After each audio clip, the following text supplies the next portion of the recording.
Adanya beberapa habaib yang tersandung kasus hukum yang oleh sebagian kita disebut dengan istilah kriminalisasi.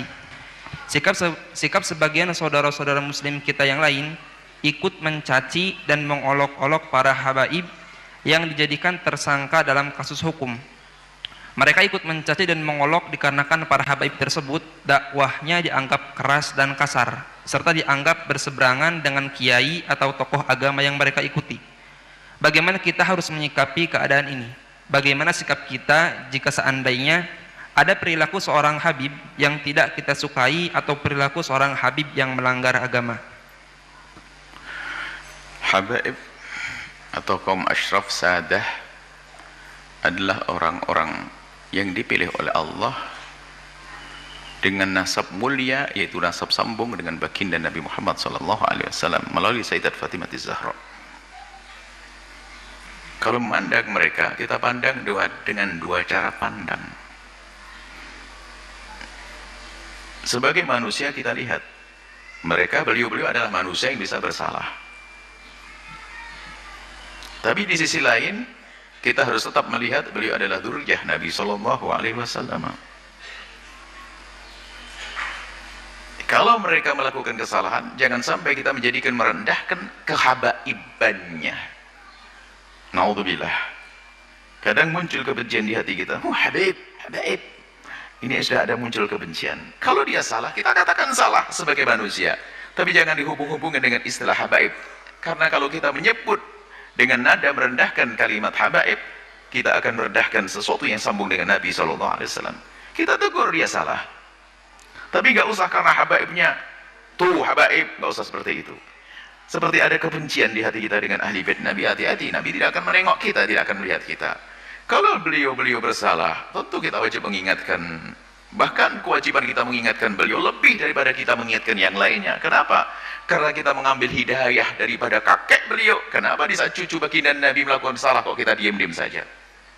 Tapi jangan sampai kita mencaci, mengolok, merendahkan karena dia habaib. Awas, hati-hati itu. Pandang dia salah kita ingatkan. Kalau kesalahannya jangan ditiru, jelas itu. Tapi jangan sampai ada kesan habib tuh. Akhirnya kita merendahkan nasab mulia baginda Nabi SAW.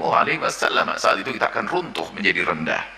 Pandang dengan dua cara pandang. Jika salah dia manusia, sesuai dengan prosedur bagaimana meluruskan kesalahan yang benar. Tentunya bukan dengan bermacam caci maki dan sebagainya. Kemudian jangan dihubung-hubungkan dengan masalah nasab tadi. Nasab mulia itu pilihan dari Allah. Nggak bisa, orang minta pun nggak bisa dapat. Itu sudah dipilih. Beliau-beliau punya nasab sambung kepada Rasulullah SAW. Jangan sampai kita merendahkan kehabaibannya itu. Berarti kalau kita merendahkan kehabaibannya, kita merendahkan nasab mulia. Hati-hati. Kalau salah-salah, kita tegur-tegur. Wajar, tapi tidak jangan dihubungkan masalah habaibnya kemuliaan itu. Dzurriyyah Nabi SAW adalah mulia. Waspadalah, karena ada gedengki tersembunyi di hati kita kalau sudah habib lah gitu, habib. Bahkan sampai derajat mendustakan nasab, habib palsu. Tidak bisa, kalau nasabnya benar, tetap benar. Kita mengatakan palsu, malah masuk wilayah dosa lagi. Kalau masalah ada habib yang bersalah, ya tugas kita bagaimana? Sebagai pengikut Nabi yang mencintai Nabi, gimana perilaku kita dengan cucu Nabi? Apakah kita rela cucu Nabi melakukan kesalahan seperti itu? Kalau kita rela, Nabi tidak akan rela kepada kita. Nabi akan marah, kamu mengambil hidayah dariku, tapi cucuku salah kau biarkan. Akan marah Rasulullah kepada kita. Tapi juga jangan dicaci, direndahkan gara-gara kehabaibannya. Hati-hati. Ini penting sekali masalah urusan dengan habaib dzurriyyah baginda Nabi Muhammad SAW. Wallahu a'lam bishawab. Sementara ajaran-ajaran lain selain ajaran Al-Quran, ajaran Al-Hadis tidak dibenarkan dalam ajaran Islam.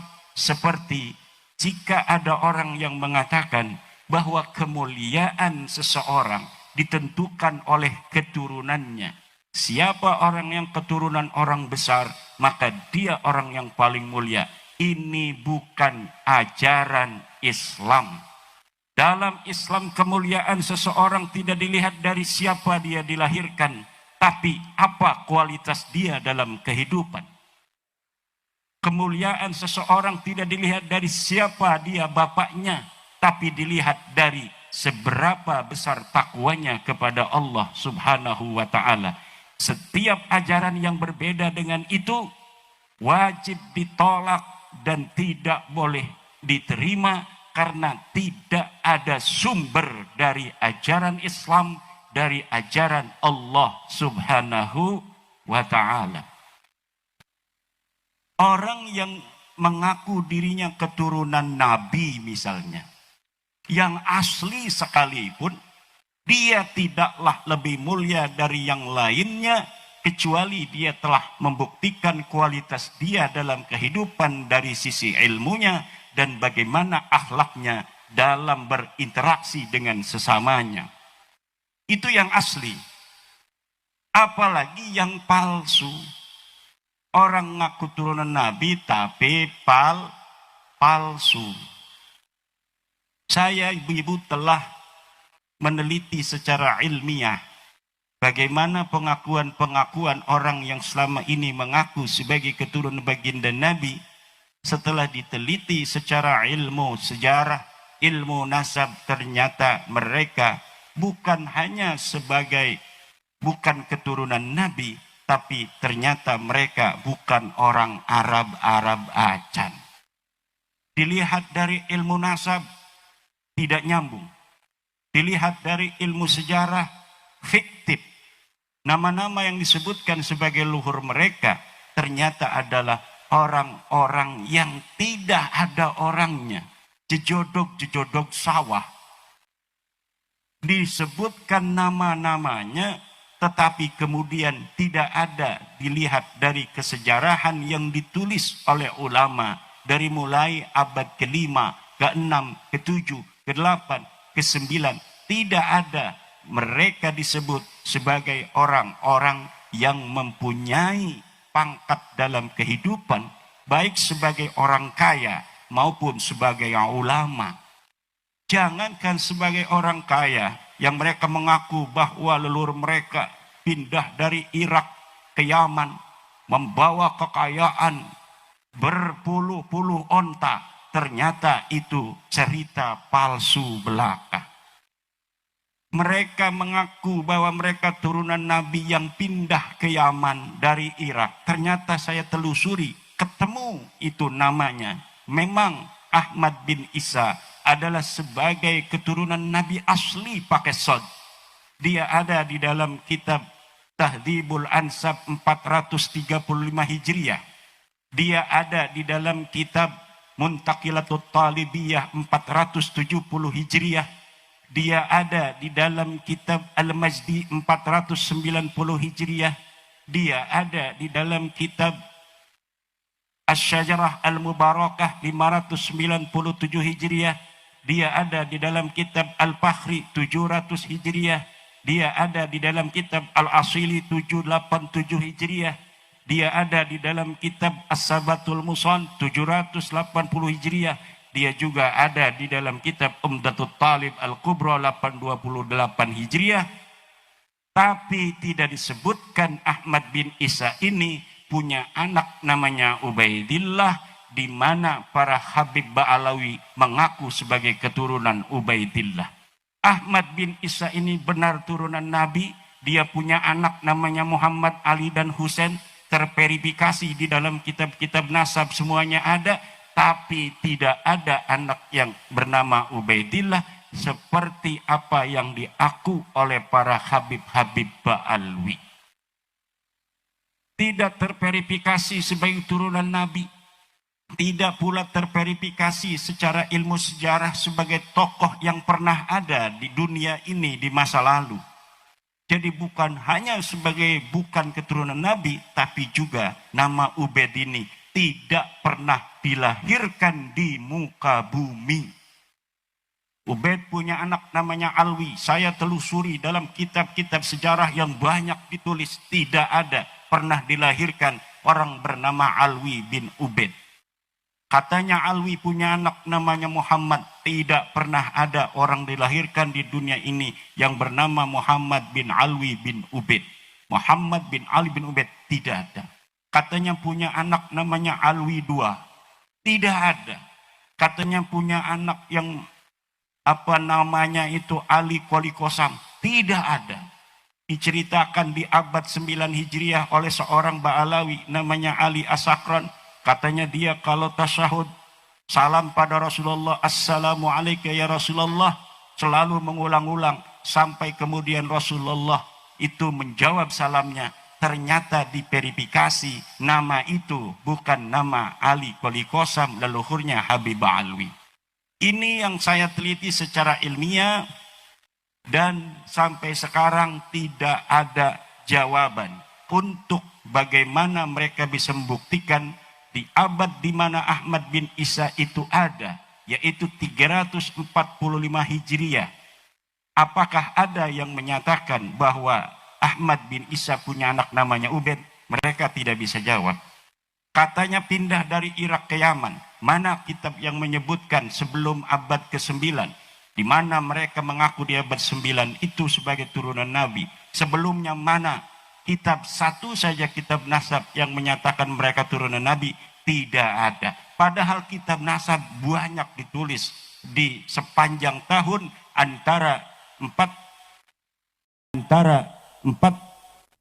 345 sampai 895 Hijriyah. Kemudian saya tanya lagi, adakah satu kitab saja yang menyatakan bahwa Ahmad bin Isa ini pindah dari Basrah ke Yaman? Tidak ada. Saya dapat membuktikan bahwa Ahmad bin Isa ini ada di kota Madinah, di satu kampung namanya Kampung Surya, di mana Kampung Surya ini adalah salah satu kampung di Madinah Al-Munawwarah yang menjadi basis seluruh keturunan baginda Nabi. Ahmad bin Isa ada di situ 243 Hijriyah dan tidak ada keterangan bahwa beliau pernah pindah ke Basrah atau dari Basrah pindah ke Yaman. Tidak ada. Dia orang Madinah, ada di Madinah. Wafatnya tidak disebutkan di dalam kitab Al-Ghaibah karangan At-Tusi di abad ke-5. Tetapi mengenai dia tidak punya anak namanya Ubaid, itu telah menjadi konsensus seluruh para penulis kitab-kitab nasab. Tidak ada Ahmad bin Isa alaihi salam mempunyai anak namanya Ubaidillah. Tidak ada orang namanya Ubaidillah ini pernah ada di Yaman. Kitab-kitab Yaman sudah ada. Tabaqat Fuqaha il-Yaman, Tabaqat Sulaha il-Yaman, Tarikh al-Yafi'i, Tarikh as-Suluk. Tidak ada yang menyebut nama orang, nama Faqih Muqaddam. Tidak ada. Katanya wali mi'rajnya 70 kali. Tidak ada. Kalau Syekh Abdul Qadir Al-Jailani disebutkan sebagai seorang waliullah, itu ada di dalam kitab-kitab yang di mana dia lahir, dia hidup, itu ada ulama-ulama lain yang mencatat keberadaannya. Hari ini Imaduddin Usman ada di dunia ini. Tahun 2024, nyari aja di Google Imaduddin Usman, thread akan banyak berita tentang Imaduddin Usman. Itu ditulis oleh orang lain membuktikan eksistensinya pernah ada. Kalau misalnya 1000 tahun lagi mau dicari, pernahkah ada di Lampung seorang bernama Kiai Ulin Nuha yang ada di Lempuyang? Pas dicari data-data masa lalu tahun 2024 ada berita Kiai Imaduddin Usman mendatangi pondok pesantren Darul Ulum asuhan Kiai Haji Ulin Nuha Al-Hafidh. Ada yang nulis, ternyata itu bisa ditelusuri. Dan kalau orang berbohong tentang sejarah, serapi-rapinya dia berbohong, pasti akan ketahuan dengan teori dan metodologi para ahli filologi dan para ahli teks. Jadi cara untuk mengungkap kepalsuan sejarah itu bisa ditelusuri dengan metodologi studi teks dan studi intertekstualitas. Contohnya begini, ada orang nyalon bupati, dia punya ijazah Madrasah Aliyah Darul Ulum 2024. Nyalonnya ini 2070 misalnya atau 2050. Dicurigai ijazahnya palsu, aliyah dari Darul Ulumnya. Kenapa dicurigai palsu? Karena ada